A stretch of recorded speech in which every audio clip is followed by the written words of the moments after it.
எப்போவோ எங்கேயோ பாகிஸ்தானில் வெளியிட்ட வீடியோக்கள் எல்லாம் வந்து மெயின் ஸ்ட்ரீம் மீடியாவே போட்டு ஒரு விதமான ஒரு பதட்டத்தையும் உள்நாட்டுக்குள்ளே ஒரு கலவரத்தை ஏற்படுத்துவதற்கு சங்கிகள் முயற்சி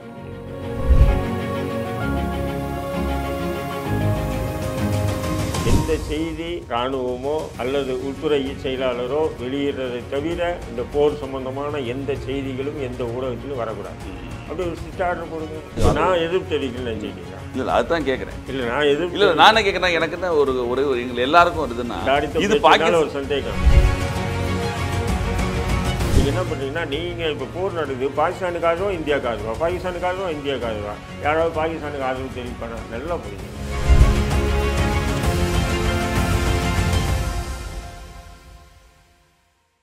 வணக்கம், இது செய்தி மலரின் நேர்காணல் நிகழ்ச்சி.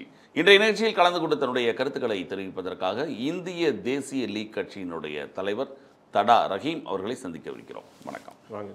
பஹல்கா தாக்குதல், அதற்கு பின்பு எதிர்வினையாக இன்றைக்கு இந்தியாவுக்கும் பாகிஸ்தானுக்கும் இருக்கக்கூடிய ஒரு பதற்றமான ஒரு சூழல். இந்திய இராணுவ நடவடிக்கைகள் தொடர்ந்து வந்திருக்கு. நம்ம செய்திகளில் பார்த்துட்டு தான் இருக்கோம். தொடர்ந்து ஒவ்வொரு இலக்கையை நோக்கி அடிக்கிறாங்க, அவர்களும் திருப்பி முயற்சி செய்கிறாங்க, நடுவானில் வீழ்த்தப்படுகிறது. இது போன்ற செய்திகள் தொடர்ந்து வந்துட்டு இருக்கு.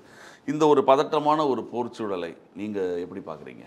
இல்லை, இது பதற்றமான ஒரு போர் சூழல் தான். பட்டு இது ஊடகத்தினுடைய பொறுப்பு வந்து மிக முக்கியமாக இருக்குது.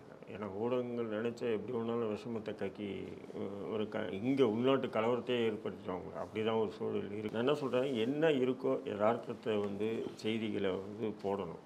அதை விட்டுட்டு இவங்க என்ன பண்ணுறாங்கன்னா, இஷ்டத்துக்கும் வந்து போடுறாங்க செய்திகளை. அதுவும் வந்து பார்த்திங்கன்னு சொன்னால், பாருங்கள், முஸ்லீம்கள் வந்து பாகிஸ்தான் ஜிந்தாபாத், எப்போவோ எங்கேயோ பாகிஸ்தானில் வெளியிட்ட வீடியோக்கள் எல்லாம் வந்து மெயின் ஸ்ட்ரீம் மீடியாவே போட்டு ஒரு விதமான ஒரு பதட்டத்தையும் உள்நாட்டுக்குள்ளே ஒரு கலவரத்தை ஏற்படுத்துறதுக்கு சங்கிகள் முயற்சி பண்ணிட்டு இருக்காங்க. அது போன்ற விஷயங்களை வந்து தவிர்க்கணும். போர் வந்து ரெண்டு நாட்டுக்கு இடையில் நடக்குது. அது பல்காம் தாக்குதல் எதிரொலியாக இந்தியா தொடுத்த போரை இப்போ பாகிஸ்தான் அவங்க அது பதில் கொடுத்துட்டு வராங்க. ரெண்டு பேருக்கும் நடந்துட்டு இருக்கு. ஆனால் அங்கே என்ன நடக்குதுன்னு ரெண்டு இராணுவத்துக்கு மட்டும்தான் உண்மையை தெரியும். அடுத்தது பார்த்தா இறைவனுக்கு தெரியும். இதை தவிர்த்து வந்து பார்த்திங்கன்னா, இப்போ நேற்று பார்த்தீங்கன்னா ஜீ நியூஸ் வந்து போடுறான், தலைப்புச் செய்தியே தான் போடுறான். என்ன போடுறான்னு சொன்னீங்கன்னா, பாகிஸ்தானுடைய தலைநகர் இஸ்லாமாபாத்தை கைப்பற்றியாச்சு இந்தியா அப்படின்னு. இல்லை, இது ஊடகங்கள் போடக்கூடிய செய்தி ஒவ்வொரு ஊடகம் ஒரு மாதிரி தன்னுடைய விற்பனைக்காக போடுறதுலாம். ஆனால் இல்லை, அரசாங்க தரப்புலையும் சொல்லக்கூடிய செய்திகளை நம்ம நம்பி தானே தரணும். அரசாங்க தரப்புல வெளியிடக்கூடிய செய்திகள் இல்லை. நான் என்ன சொல்கிறேன், அதாவது பாகிஸ்தானுடைய தலைவரை இஸ்லாமாபாத்தை கைப்பற்றிவிட்டோம் அப்படின்னு இவங்க தலைப்பு செய்தி போகிறாங்க. அதை பாகிஸ்தான் டிவி என்ன பண்ணுறாங்க, பாருங்கள் எவ்வளோ கேடு கெட்டவனுங்களாக இருக்கானுங்க இவனுங்கன்னு சொல்லிட்டு அந்த செய்தியை எடுத்து போட்டு காமிக்கிறான். நான் இந்த இப்போ நியூஸு நான் இஸ்லாமாபாத்லேருந்து தான் கொடுக்குறேன். இஸ்லாமாபாத்தை வந்து பாகிஸ்தான் இந்தியா கைப்பற்றிச்சின்னு போடுறான்.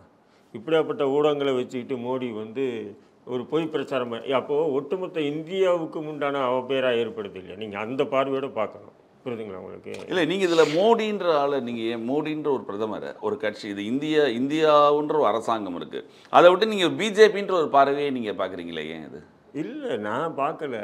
அந்த ஊடகங்கள் செய்யக்கூடிய ஊடகங்களை விட்டுருக்கு, ஊடகங்கள் செய்யக்கூடிய தவறுகளை சுட்டிக்காட்டுங்கள். என்ன சொல்கிறேன், இந்திய ஊடகங்கள் செய்யுது, அதை பாகிஸ்தான் ஊடகங்கள் என்ன பண்ணுதுன்னா பொது தளத்தில் ஒரு அம்பலப்படுத்துகிறாங்க. அம்பலப்படுத்தும் போது இது வந்து பார்த்திங்கன்னா இந்தியாவில் இருக்கக்கூடிய உங்களுக்கும் சரி எனக்கும் சரி அவமானம் தான். நான் என்ன நடந்தது அதை போடணும். அதே நேரத்தில் வந்து இந்தியாவில் என்ன நடந்தது, இப்போ ராணுவ ரீதியாக அமைச்சகம் வந்து தகவல் சொல்லுது இல்லையா, அந்த தகவலை நம்ம ஒத்துக்க தான் வேணும். அந்த தகவலை மட்டும் போடுறது இல்லையே, எந்த ஊடகங்கள் அந்த தகவலை போடுறது. நேற்று வந்து திடீர்னு போடுற ஒரு ஊடகம் போடுது, கப்பற்படை களத்தில் இறங்கிச்சு, கராச்சி நகரை நோக்கி கப்பற்படை தாக்குதுன்னு. கப்பல் படையே இறங்கலை. ஏன் இப்படின்ற உங்களுடைய அந்த டிஆர்பி ரேட்டை ஏற்றுறதுக்காக, உங்களுடைய வியூவர்ஸை கூட்டுறதுக்காக அது நீங்கள் ஊடகங்கள் மேலே தவறு சொல்லுங்கள். அது தவறு கிடையாது. ஊடகங்கள் வந்து தனித்தனியாக தன் விற்பனைக்கு செய்தது தவறு. அது எந்த செய்தியாக இருந்தாலும் இப்போ நீங்கள் எதுவாக இருந்தாலும் ஹைப் பண்ணுறதுக்கு தானே இருக்காங்க. எதுவாக இருந்தாலும் நடந்தது ஒன்று சொல்கிறது ஒன்று இருக்குது. ஊடகங்கள் செய்யக்கூடிய வேலை. இதை தவிர இந்த இராணுவ நடவடிக்கை இருக்கு இல்லையா, அதற்கு உங்களுடைய ஆதரவு எப்படின்னு கேட்குறேன். இல்லை, இந்தியா வந்து இராணுவ நடவடிக்கை எடுத்திருக்குன்னு நான் அப்படியே எதிர்க்க முடியும். நான் எதிர்த்து கொடி பிடிச்சிட்டு போக முடியுமா? நான் கேட்குறேன் உதாரணம். சரி, என் வீட்டில் ஒரு பாதிப்பு வருதுன்னு சொன்னால் அதை நான் வந்து பாதுகாக்கிறதுக்கு உண்டான வேலையை யாரோ செய்கிறாங்கன்னும் போது நான் அவங்களுக்கு ஒத்துழைக்க தான் செய்யணும். அதை விட்டுட்டு நான் எப்படி இல்லை பாகிஸ்தானில் இருக்கக்கூடிய தீவிரவாத அமைப்புகள் மீது தாக்குதல் நடத்தும் பொழுது ஏன் இந்தியாவில் இருக்கக்கூடிய இஸ்லாமியர்களை தேவையில்லாமல் இதில் வந்து இணைப்பதற்கான தேவையில்லை? அது நீங்கள் ஊடகங்கள் தான் இணைக்குது. நீங்க ஊடகங்கள் இல்லை நீங்கள் இந்த கேள்வி திரும்ப திரும்ப இதை பற்றியே எங்கிட்ட திரும்ப கேட்கும்போது என்ன ஆகுதுன்னா உங்களுக்கே ஒரு சந்தேக பார்வையோட தான். இல்லை நீங்கள் விடக்கூடிய அறிக்கைகள் நீங்கள் விடக்கூடிய ஸ்டேட்மெண்ட்டை வச்சு தான் நான் அந்த கேள்வி கேட்குறேன். இல்லை நான் உங்களுடைய முகநூல் பதிவுல இருந்து உங்களுடைய பேட்டிகள்ல இருந்து பார்த்துட்டு தான் இந்த கேள்வி உங்ககிட்ட சொல்கிறேன். ஏன் இந்த நான் வந்து பாருங்கள் என்னுடைய இதில் வந்து எல்லாத்தையுமே மீடியாவை தான் நான் அட்டாக் பண்ணிகிட்டு இருக்கேன் எல்லாமே. ஏன்னா அப்படி இருக்காங்க. இங்கே மட்டும் அப்படி இல்லை, பாகிஸ்தான்லேயே சிலது அப்படின்னு தான் இருக்குது. சும்மா நான் கற்றுக்கிட்டு நாங்கள் நினச்சா இந்தியாவை ஒரே நிமிஷம் உள்ளே பூந்துருவோம், உள்ளே பூந்துட்டு இந்தியா எங்களுடைய கட்டுப்பாடு வந்துடும், ஃபஸ்ட்டு வந்து இது வரும், ஃபஸ்ட்டு அது வரும், அது வரும். அங்கேயும் சில பேர் கத்திக்கிட்டு தான் இருக்கானுங்க. ஆனால் இது வந்து மக்கள் மத்தியில் எப்படின்னு சொன்னால் ஒரு விதமான ஏதோ ஒரு ஆர்வத்தையும் அதே நேரத்தில் ஒரு விதமான அதிர்ச்சியும் கொடுக்குது இல்லையா? இதுதான் மெயின் காரணம். இது நீங்கள் சாதாரணமாக நீங்கள் பார்த்துட்டு கடந்து போக முடியாது. அப்போ இதை வந்து அதாவது மத்திய அரசு வந்து ஒருநிலைப்படுத்தணும். எந்த செய்தி இராணுவமோ அல்லது உள்துறை செயலாளரோ வெளியிடுறதை தவிர இந்த போர் சம்பந்தமான எந்த செய்திகளும் எந்த ஊடகத்திலும் வரக்கூடாது. அப்படி ஒரு ஸ்ட்ரிக்ட் ஆர்டர் போடுங்க. புரியுதுங்களா உங்களுக்கு? அப்படி போட்டால் நல்லாயிருக்கும். அதை விட்டுட்டு இப்படி போட்டுட்டு இதை பற்றி நான் வந்து விமர்சனம் பண்ணுறேன். நான் நேற்று கூட நான் போட்டுருந்தேன். என்னடா இந்தியாவில் மட்டும் இல்லைடா பாகிஸ்தான்லேயும் சிலது இப்படி இருந்தாண்டா இருக்குதுன்னு போட்டிருக்கேன். ஏன்னா பாகிஸ்தானுடைய இதுவை பார்க்கும்போது அப்படி தான் இருக்குது. ஏன்னா இப்போ வந்து இந்தியா வந்து பாகிஸ்தான் டிவி எல்லாமே முடக்கி வச்சுருக்கு இல்லைங்களா? இதில் சோசியல் மீடியாவில் வந்துட்டு தானே இருக்குது. அந்த பிட்டாக வெட்டி சோசியல் மீடியாவில் ஃபுல்லாக போட்டுட்டு இருக்காங்கும்போது ட்விட்டரில் ஃபேஸ்புக்கில் நம்ம தவிர்க்க முடியாத சூழலை பார்த்துட்டு தானே இருக்கோம். ஒட்டுமொத்தமாக முடக்க முடியாது இல்லைங்களா? ஏன்னா இந்த நடவடிக்கை யாருமே வந்து எதிர்ப்பு தெரிவிக்கல. ஓவைசியிலிருந்து அனைத்து பேருமே வந்து நான் எதிர்ப்பு தெரிவிக்கலன்னு நினச்சிக்கிட்டீங்களா? இல்லை அதுதான் கேட்குறேன். இல்லை நான் எதிர்ப்பு இல்லை நானே கேட்குறேன். எனக்கு என்ன ஒரு எங்கள் எல்லாருக்கும் வருதுன்னா இது பாகிஸ்தான் ஒரு சந்தேகம். இல்லை கிடையாது. அதுதான் பாகிஸ்தானில் இருக்கக்கூடிய அமைப்புகளை சொல்வதற்கு இங்கே இருக்கக்கூடிய இஸ்லாமியர்களை இணைக்க வேண்டிய தேவை கிடையாது. முதல்ல நாங்கள் எங்கே இப்போ உதாரணத்துக்கு பார்த்தீங்கன்னா நேற்று நடந்த ஒரு நிகழ்வு இல்ல நீங்களே சொல்றீங்க. இதை தவிர இதை பற்றி எந்த இஸ்லாமிய அமைப்பு பேச மாட்டேன்றாங்க, தலைவர்கள் பேச மாட்டேங்கிறாங்க அப்படின்னு சொல்றீங்க. நேற்று நடந்த நிகழ்வு அவ வந்து காதிரின்னு சொல்லிட்டு அவர் பேர் என்ன காதிரி முகமது பார்த்தேன். நீங்க பார்த்தேன் முகமது இக்பால்னு. அவர் வந்து ஒரு பள்ளிவாசல் இமாமும் ப்ளஸ் வந்து பார்த்தீங்கன்னா ஒரு பாடசாலை நடத்திக்கிட்டு அவர் வந்து பூஞ்ச் பகுதியில் இருக்கார். நேற்று அவர் இறந்துட்டார்.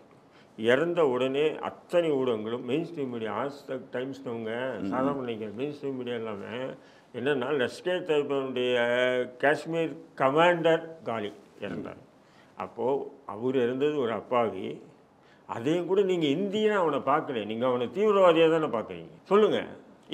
இல்ல அந்த தீவிரவாதி வேற, இங்க இருக்கிற இந்தியர்கள் வேற, ரெண்டுத்துக்குமான அத்தனை ஊடகங்களில் தலைமை செய்தி வந்தது இல்லை. இது பொய் செய்தின்னு எந்த ஊடகமாச்சும் போடலன்னு சொல்லி இந்தியாவில் யாராவது கேள்வி எழுப்புறீங்களா?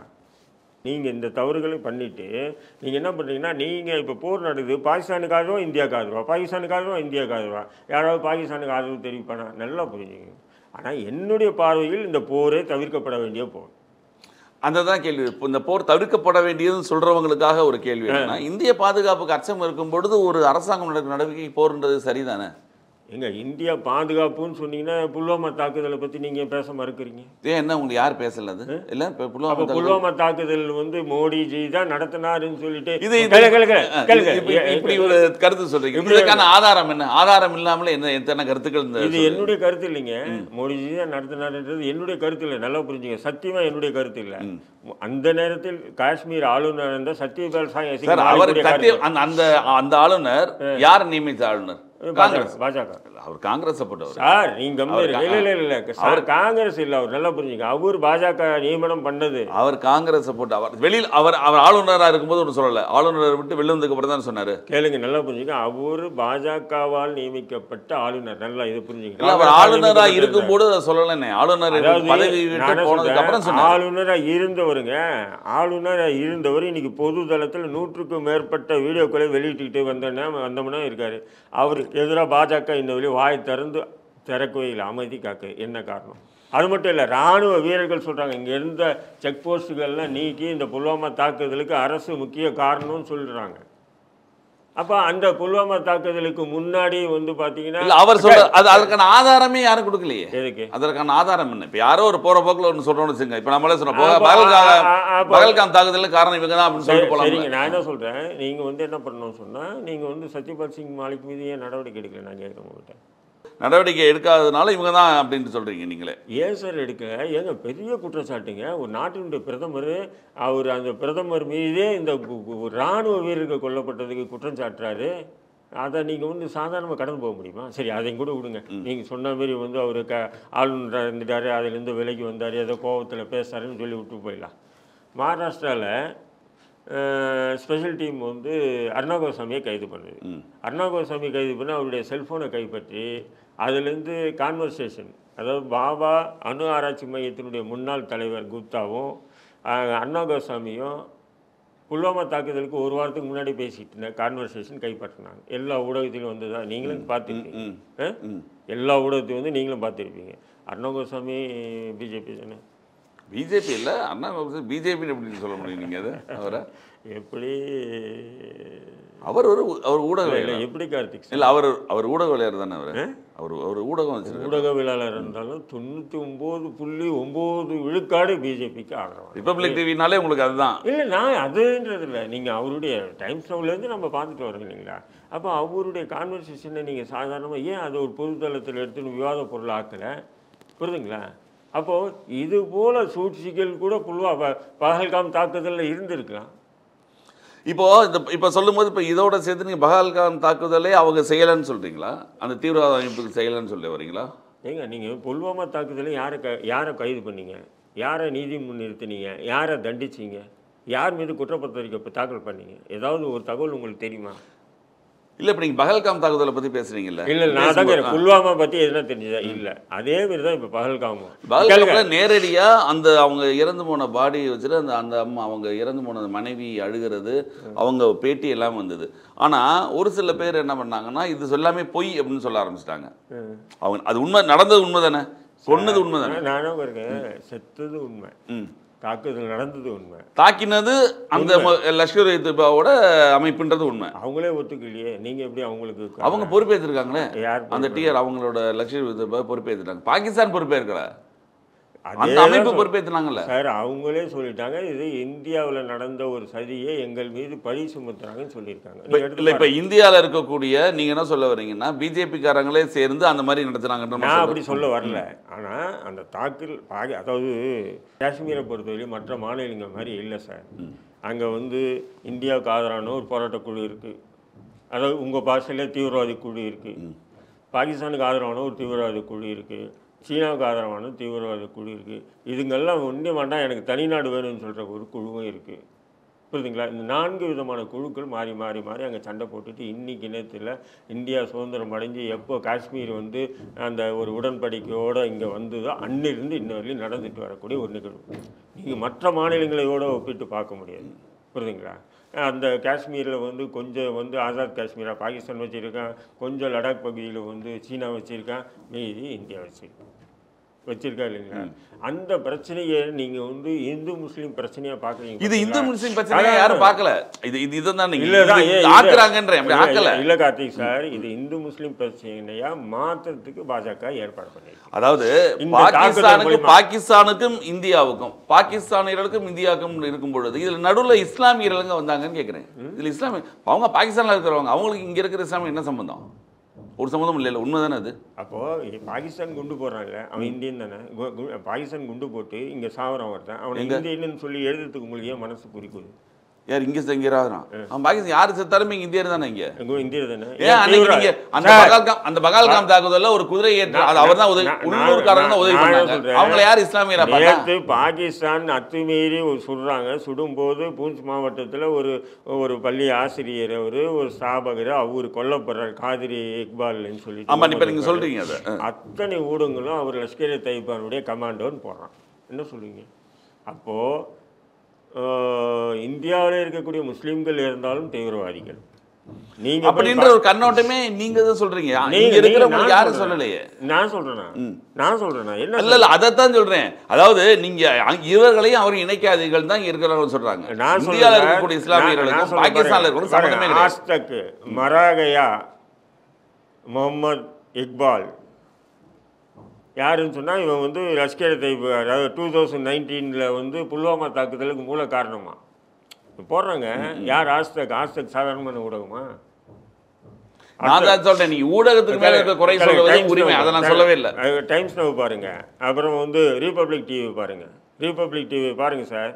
அதான் சார், இப்போ நீங்க இந்தியாவில் ஒரு முஸ்லீம் கொல்லப்பட்டாலும் அவன் தீவிரவாதியா நாங்கள் வந்து காட்டிட்டு வேலை முடிஞ்சிச்சு இல்லை. நீங்க குறிப்பிட்ட ஒரு சில ஊடகங்கள் பண்ற தவறுக்கும் மக்களோட மனநிலைக்கு மிகப்பெரிய வித்தியாசம் இருக்கு. அப்போ அரசு இங்க இருக்கக்கூடிய மக்கள் மனநிலை கிடையாது. நான் என்ன சொன்னோம், அரசு வந்து இவங்க மீது நடவடிக்கை எடுத்துருந்தா நான் உண்மையிலே பாராட்டுவேன். ஏன் நடவடிக்கை? நீங்க நடவடிக்கை கோரி நீங்க ஒரு மனு கொடுங்க, ஒரு போராட்டம் பண்ணுங்க. எப்படிங்க போர்க்கால சூழலில் மனுவோ ஆர்ப்பாட்டமோ போராட்டமோ எடுப்படுமா? அது நடத்துறது ஒரு மனிதாபிமானமற்ற செயலை, மனிதாபிமானம் உள்ள செயலாது. ஒரு போர் நாட்டில் வந்து இல்லை, பதட்டமான சூழ்நிலையை உருவாக்குவதே தவறு. தவறு தானே? ஆமாம். அப்போ அவங்க மேலே ஒரு நடவடிக்கை எடுத்து தவறு கிடையாது. இல்லை, அதை வந்து அரசு இந்நேரம் எடுத்திருக்கணுன்றேன் நான். இல்ல, நீங்க அதான் சொன்னீங்க, குறிப்பிட்ட ஒரு ஊடகங்கள் செய்யறேன் அப்படின்னு சொல்றீங்க இல்லையா? அதற்கு மக்களோட மனதுக்கும் சம்பந்தம் கிடையாது. குறிப்பிட்ட ஊடகம் சொல்லாதீங்க. நீங்க ஆஸ்டாக் டைம்ஸ் இல்லைன்னா பிஜேபி இன்னைக்கு மத்தியில் ஆட்சியை ஆண்டிருக்க முடியாது. அந்த அளவுக்கு ப்ரொபகண்டா பண்ணி தான் மோடியை உட்கார வச்சிருக்காங்க. இன்னைக்கு மோடி செய்யக்கூடிய எந்த செயலும் சரி, நான் சொல்றேன், நீங்க போய் குண்டு போடுறீங்க, பாகிஸ்தான்ல இருக்க முஸ்லீம் சாகுறான், அதை நீங்க பாகிஸ்தானியரா பாருங்க, அதே நீங்க பாகிஸ்தான் முஸ்லீம் சொல்றீங்கன்னு கேக்குறேன். சரி, பாகிஸ்தான்காரன் இங்க இருக்கிற இந்தியான்னு சொல்லுங்க, அங்க இருக்கிற பாகிஸ்தான் சொல்லுங்க. பாகிஸ்தான்காரன் அங்கேயே முஸ்லீம் தான் சாகுறான், அங்கேயிருந்து இங்கே குண்டு போடுறான், இங்கேயே முஸ்லீம் தான் சாகுறான்.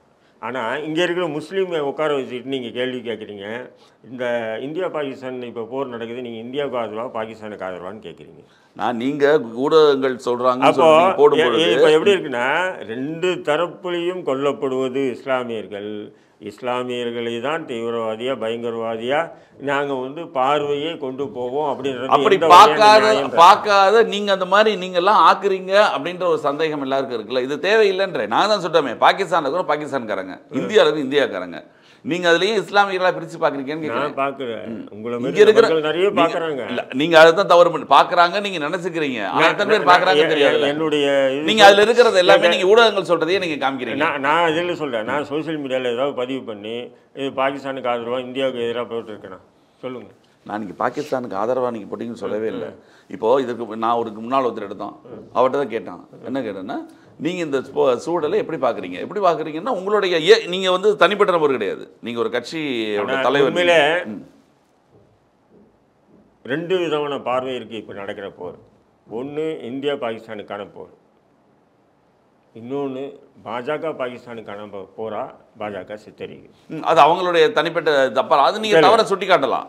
நான் இந்தியா பாகிஸ்தானுக்கான போரில் நான் இந்தியா பக்கம் நிற்கிறேன். ஆனால் பாஜக பாகிஸ்தானுக்கான போரின் போது நான் பாஜகவினுடைய துரோகத்தை வெளிப்படுத்துகிறேன். இதுதான் பாஜகவுக்கு ஆதரவான நிற்க துரோகத்தை வெளிப்படுத்துங்க. ஆனால் நம்ம எதிரி அந்த பக்கம் எப்படி தானே பாகிஸ்தான் தானே, அது எல்லாருமே உண்மை தானே, யாருமே நமக்கு இல்லைன்னு சொல்லுங்க. ஏன்னா இன்னைக்கு அப்படிதான் ஒரு பாருங்க, நீங்க போர் இல்லை ஒரு இன்னொன்று போர் இல்லை போர் வேண்டாம்னு சொல்றோம் இல்லையா. ஒரு அமைதிக்கான உடன்படிக்கை எல்லாரும் நினைக்கிறதா, ரெண்டு பேரும் சண்டை போட்டு யாரும் சாகணும் யாரும் நினைக்கிறது. நான் கேட்குறேன் கார்த்திக் சார், இந்தியா ராணுவ கட்டமைப்பு என்பது ஏதோ நேற்று மோடி வந்த ஒன்று தான் கட்டமைச்சது இல்லை.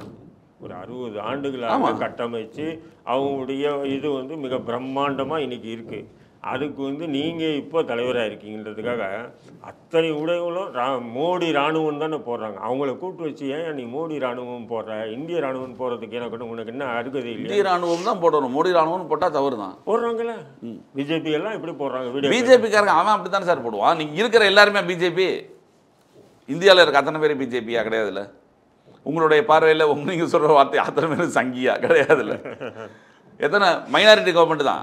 என்ன கேட்குறேன், இங்கே பிஜேபி ஒன்றும் ஜெயிக்கல. இந்தியா எப்படி போர் தொடுக்குதுன்னு போடணும். ஆனால் மோடியினுடைய தலைமை பாருங்க, பாகிஸ்தான் ஆடிட்டான், பாகிஸ்தான் ஓடிட்டான், பாகிஸ்தான் இல்லை. அது என்னன்னா, அது ஏன்னா அந்த சுட்டு கொண்டாங்க இல்லையா, சுட்ட வந்து இதை போய் மோடிகிட்ட சொல்லுன்னு சொன்னான்.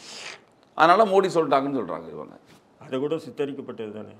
நீங்கள் எல்லாத்தையுமே சித்தரிக்க எதை தான் நம்புவீங்க அப்போ? சரி, அதுக்கு ஆடியோ போடுங்க, வீடியோ போடுங்க. வீடியோ இன்னும் வீடியோ போடல. அந்த பொண்ணு சொல்லுச்சே, சம்மந்தப்பட்ட பொண்ணு சொல்லி, இதுக்கு மேலே உங்களுக்கு என்ன ஆதாரம் வேணும்?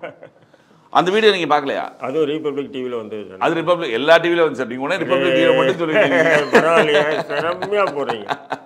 அப்புறம் இந்துவா முஸ்லீமா, களிமா சொன்னாங்களா, பேண்ட் அவுத்து பார்த்தாங்களா, அண்ணாமலை சொன்னார். அதெல்லாம் அதை எல்லாருமே சொன்னாங்களே. பேண்ட் அவுத்து பார்த்து சுட்டது இல்லை இல்லைன்னு சொல்ல வரீங்களா? யார் சொன்னா? யார் சொன்னாவா? பாதிக்கப்பட்ட பெண்கள் நூற்றுக்கணக்கான வீடியோக்களை போட்டு சோசியல் மீடியாவில் வந்திருக்கு. பாதிக்கப்பட்டவங்களே அதெல்லாமே காங்கிரஸ் செஞ்சதுன்றாங்க.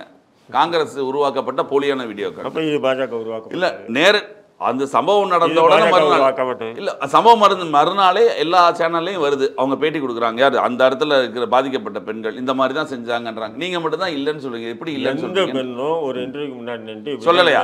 நான் எல்லாரும் பார்த்தோம் சார். எல்லாமே என்னன்னா பின்னாடி எப்படின்னு சொன்னா, இது வெஸ்ட் பெங்காலுடைய மாநில தலைவர் சுனந்தாவோ பனந்தாவோ ஒரு ஆள், அவர் வந்து ஒரு கணவர் இறந்துறாரு. குழந்தையோட அழுகுரலாக வந்து ஏர்போர்ட்டில் வந்து இறங்கணும்னா அந்த குழந்தைய பிடிக்கிட்டு நீ இப்படி சொல்லுன்னு கட்டாயப்படுத்தின வீடியோக்கள் இருக்கா இல்லையா? இல்லை, சொல்லுன்னு சொல்கிற கட்டாயப்படுத்த வீடியோக்கள் வந்து உருவாக்கப்பட்டவைன்னு சொல்கிறாங்க. அது எப்படின்னு சொன்னால் யதார்த்தமாக எடுத்தது. ஏன்னா ஏர்போர்ட்டில் சார் செத்த உடனே எடுத்தது யதார்த்தம் இல்லையா? அப்போ அந்த அழுதுட்டு வந்த வீடியோ நீங்கள் பார்த்தீங்கல்ல, அது என்ன அவங்களே சொன்னாங்களே, ஒரு குதிரை அவர் தான் காப்பாற்றினாரு, அவர் இறந்து போனாரு முஸ்லிமான்னு சொல்லி கேட்டு சுட்டாங்கன்னு சொல்லிட்டு சார். எல்லாரும் சொன்னாங்க. ஒரு வீடியோ காமிங்க சார். நீங்க நான் உங்களுக்கு எடுத்து அனுப்பி போட்டு விடுறேன். இல்ல இதுல உடனே எடுக்க முடியாது. நான் உங்களுக்கு எடுத்து உங்களுக்கு அனுப்பி இதுல போட்டு விடுறேன். அது சொன்னதை நம்ம பார்த்ததை தானே சார் நம்ம சொல்ல முடியும். அதை கேளுங்க, நல்லா புரிஞ்சுங்க. அந்த நேரத்தில் எதுவுமே இல்லை. அங்கே பெரும்பாலும் என்ன சொல்கிறாங்கன்னா, எங்கேருந்து குண்டு வந்ததுன்னு எங்களுக்கு தெரியலன்றான். எத்தனை பேர் வந்தாங்கன்றதே அந்த மக்களுக்கு தெரியலன்றான். இவங்க சொல்கிறாங்க கேளுங்க, வந்தாங்க பேண்ட் அவுத்து பார்த்தாங்க, முஸ்லிமான்னு கேட்டாங்கன்றாங்களே, அந்த பெண்ணுக்கிட்ட நீங்கள் கேளுங்க எத்தனை பேர் வந்தாங்கன்னு கேளுங்க. 4 பேர் 5 பேரோ 4 பேரோ 5 பேரோ சொன்னாங்க. எதுவுமே தெரியலன்றாங்க. யாருமே தெரியலன்னு சொல்லக்கூடிய நபர் அவன் எப்படி நிற்க வச்சு சுடுவான்? அப்புறம் எப்படி நடந்ததுன்னு சொல்றீங்க? எப்படி இந்த தாக்குதல் நடந்தது? அது உண்மைதானே? அது உண்மையா இருக்கலாம். இல்ல தாக்குதல் நடந்தது உண்மை, இறந்தது உண்மை, அது தீவிரவாத அமைப்பு. பிறகு சித்தரிக்கப்பட்டது இருக்கு பார்த்தீங்களா, அது கொடுமையானது. அது முஸ்லிம்களுக்கு எதிராக இந்த தாக்குதலை பயன்படுத்துவதற்காக RSS பாஜக போட்ட திட்டம். இல்ல அந்த தீவிரவாத இயக்கம் தானே இதுல முஸ்லீம்னே சொல்ல தீவிரவாத இயக்கம். அந்த தீவிரவாதத்துக்கு பாகிஸ்தான் ஆதரவு. கேளுங்க, இந்தியா முழுக்க மாட்டுக்கறி வச்சிருக்கான், ஆட்டுக்கறி வச்சிருக்கான், கோழிக்கறி வச்சிருக்கான், அது வச்சிருக்கான், இது வச்சிருக்கான்னு சொல்லிட்டு முஸ்லீமான்னு கேட்டு கொண்டுட்டு வராங்க RSS பாஜக. உங்களுக்கு தெரியும், இப்போ மோடி ஆட்சிக்கு வந்த பிறகு எத்தனை இஸ்லாமியர்கள் கொல்லப்பட்டிருக்காங்கன்னு உங்களுக்கு தெரியும். ட்ரெயினில் போகிறவங்களையா அதிலே போகிறவங்களையா. அதுக்கு வந்து பாஜக என்னன்னா பாருங்கள், அவங்க இப்படி கேட்டாங்க, இதேமாரி இந்துவான்னு கேட்டு சுட்டாங்க. அப்போ நாங்கள் செய்கிறது சரிதானே, அப்போ நாங்கள் செய்கிறது தவறுன்னு சொல்கிறீங்களே நடுநிலைன்னு சொல்லிட்டு. இப்போ பாருங்கள், அவனும் அதை தான் சொல்லியிருக்கான்றதுக்காகத்தான் இது சித்தரிக்கப்பட்ட வார்த்தைகள். அதாவது நீங்கள் சொல்ல வரதுன்னா நடந்தது உண்மை, அதற்கு பின்பாடு சித்தரிக்கப்பட்டதுன்றீங்க. ஆனால் நடந்த உண்மையை ஒத்துக்கிறீங்க. எப்படி நடந்தது உண்மை தான். அதுதான் சார். இதுக்கு எப்படி உதாரணம் சொல்லணும்னா, கேன்வாபி பள்ளிவாசலை வந்து சோதனை பண்ணுங்கன்னு சொல்லி நீதிமன்றம் உத்தரவு போட்டது உண்மை. காவல்துறை கலெக்டர் உள்ளே வந்தது உண்மை. ஊடகங்கள் எதுவும் அனுமதிக்கக்கூடாதுன்னு சொல்கிறது உண்மை. சரி, அந்த பள்ளிவாசலுக்கு போனது உண்மை. அந்த பள்ளிவாசலுக்குள்ளே நடுப்புற இருக்கக்கூடிய அந்த நீர்த்தெருப்பு கல்லை வந்து பரிசோதனை பண்ணது உண்மை. ஆனால் அவ்வளோ ஸ்பாட்டில் சிவலிங்கம் கண்டெடுக்கப்பட்டதுன்னு சொல்லி செய்தி வெளியே போச்சு பார்த்தீங்களா, அது சித்தரிக்கப்பட்டதுன்றீங்க. அதே மாதிரி தான் இது எல்லாம் உண்மை தான். ஆனால் அது முஸ்லீமா இந்துவான்னு கேட்டு சுட்டாங்கன்றபோது அந்த இடத்துல ஒரு வயசான ஒரு வீடியோ எங்கிட்ட இருக்குது, நான் அனுப்புகிறேன். அவர் என்ன சொல்கிறார், என்ன போகிற ஒரு திரும்ப என்னன்றாரு. இல்லை உங்களை இந்து முஸ்லீமான்னு கேட்டு சுட்டாங்க.